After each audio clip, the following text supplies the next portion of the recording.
కావాలంటే నాకు 2 ఎకరాల స్థలం ఉంది కదా, అక్కడ వచ్చి మీరు కావాలంటే బైక్ వేసుకుని తిరగండి.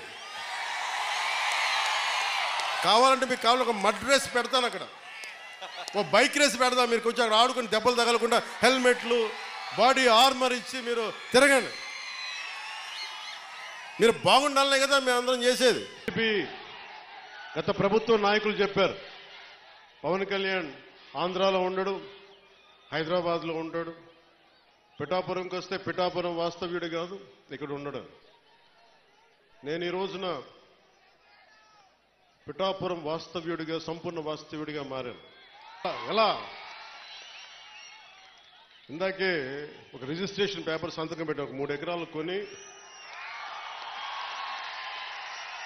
ఇప్పుడే సంతకాలు పెట్టి వచ్చాను, రిజిస్ట్రేషన్ చేసి వచ్చాను. ఆ మాట చెప్పడానికి లేట్ అయింది రావడానికి. పిఠాపురం అంటే నేను చిన్న రైతునండి. ఇక్కడ కళ్యాణ్ బాబు గారు స్థలం కొనుక్కున్నారంటండి. ఆ కొనుక్కోవటం వల్ల మాకు చాలా సంతోషంగా ఉందండి.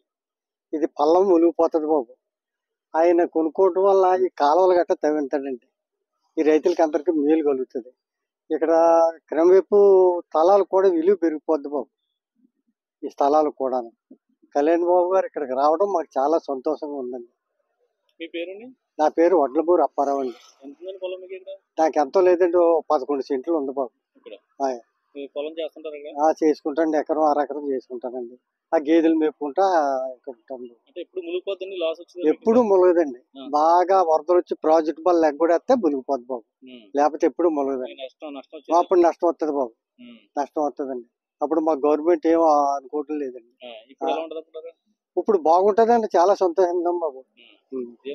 కళ్యాణ్ బాబు గారు రావడం వల్ల ఆయనకి అన్ని పేదరికాలు కూడా అన్ని తెలుసండి. 3 రకాల సినిమాలు తీసినోడు, కష్ట సుఖాలన్నీ తెలుసు కాబట్టి ఆయన మంచి చెడ్ల ఆలోచించి ఏం చేయాలో చేస్తాడని మాకు నమ్మకం. ఇక్కడ మునిగిపోద్దండి, దీని వల్ల మెరక చేద్దారే, కాలువ దవ్విందారే అన్న ఒక ఉద్దేశం ఉంది బాబు.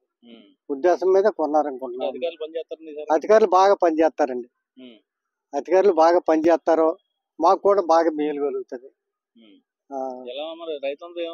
రైతులు చాలా సంతోషంగా ఉన్నారు బాబు. కళ్యాణ్ బాబు రావడం వల్ల చాలా సంతోషంగా ఉన్నారు. రైతులకి అందరికీ మేలు కలుగుతుంది.